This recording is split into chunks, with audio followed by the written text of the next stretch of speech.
Welcome, tributes, to the first episode of the Hunger Games read-along. If you're wondering what this is all about, please click the link underneath my face to find out what exactly I'm doing here. So today we're talking about the first 3 chapters of The Hunger Games by Suzanne Collins. So the first book of the Hunger Games series starts off with our main protagonist, Katniss Everdeen, who is 16 years old and pretty stout-hearted, waking up in her meager home in the Seam, or District 12, the day of the reaping. Whoa. Let me back up. The Hunger Games takes place in a post-apocalyptic America which has been ravaged by war and natural disasters. The country is now called Panem and was split up into 13 districts and a capital, which reigned over all 13 districts. 74 years ago, all 13 districts tried to rise up against the capital, but despite the valiant effort of the districts, the capital squashed them like a bug, meanwhile completely obliterating District 13. Each year we learn is the reaping, when 2 teenagers, a boy and a girl, who are called tributes, are randomly selected from each of the districts to participate in the Hunger Games. And the Hunger Games are pretty much the most goriest thing imaginable. Each tribute, all 24, are put into an outdoor arena and must fight to the death. This is the capital's way of reminding the districts that they have all the power and that the districts are hopeless against them. So Katniss wakes up the day of the reaping and goes hunting. Now, hunting isn't permitted in District 12, but Katniss and her friend Gale always slip under the fence that surrounds the entire perimeter of District 12 to go hunting and gather food, otherwise their families would go hungry. You see, District 12 is a pretty poor district, being primarily coal miners. Only the resourceful survive in the Seam. So Katniss and Gale gather a good amount of food, head to the Seam's black market called the Hub, and trade for some goods, and then head back to their respective houses to prepare for the reaping, which they are both supremely worried about. This is the way the reaping works. When you turn 12, your name is put into the reaping once. You turn 13, your name is entered again, so you have 2 names into the reaping. Then 14, you have 3 names, and so on and so forth. But, say you have a large family you need to provide for. Katniss only has a mother and a sister. However, her father died in an untimely mining accident,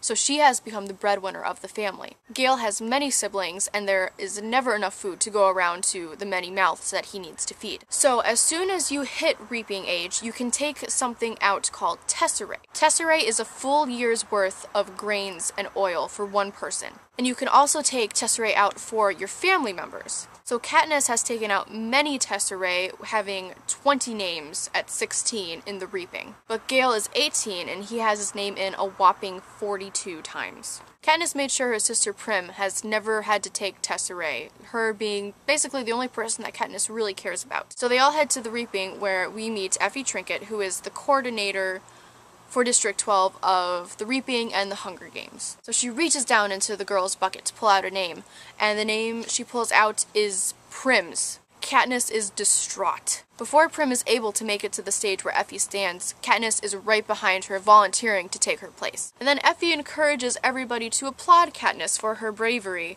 and nobody applauds. Their silence is an act of defiance, and all of the people of District 12 sent her off with a touching farewell. Meanwhile, the boy tribute is picked. His name is Peeta Mellark, or as we come to know him, the boy with the bread. You see, Peeta inadvertently saved Katniss's family's life after her father died. Katniss was literally dying of hunger, and so were her sister and her mother. She walked by the bakery one night, looking in the garbage can, desperate for anything to eat. The baker's wife shooed Katniss away with unkind words, but Peeta came out and secretly threw some burnt bread in her direction, thus saving Katniss's family from sure death. At this time at the reaping, Katniss wishes it wasn't Peeta that was going to the Hunger Games with her. She realizes she never got to say thank you to him, and now she probably never will. So Katniss's mom and sister come and say goodbye to her, and it's so sad. The mayor's daughter Mage gives Katniss a pin with the symbol of a bird on it to remind her of her district. Gale tells Katniss he won't let her family go hungry, and even Peeta's father comes and visits Katniss and comforts her, saying that he also will not let her mother and sister go hungry. Katniss boards the train to the capital with a steely expression, while Peeta can't help but show how sad and nervous he is about the situation he's in.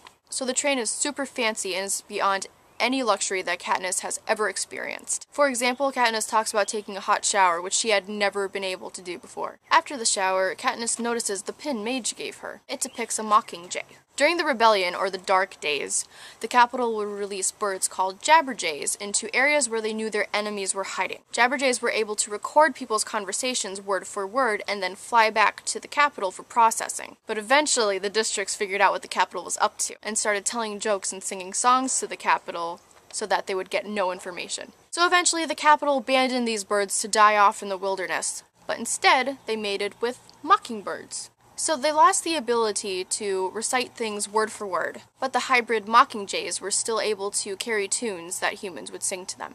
Katniss's father used to sing to these birds all the time, and he had a beautiful singing voice, so the pin makes her feel better, as if her father's there with her. So Katniss goes to dinner with Peeta, Effie, and Haymitch. Haymitch is an older man and the only living tribute from District 12. Haymitch is a drunk and seemingly a crazy old man, but he's meant to mentor Peeta and Katniss so that they might survive the Hunger Games. The third chapter ends with Effie gravely reminding Katniss and Peeta, as they were laughing at Haymitch's erratic and drunk behavior at the reaping, that it is Haymitch who holds the key to them surviving the Hunger Games. So, a lot happens in these first 3 chapters. Try to get it all down into like 6 minutes for you, but Katniss and Peeta's lives are about to change forever.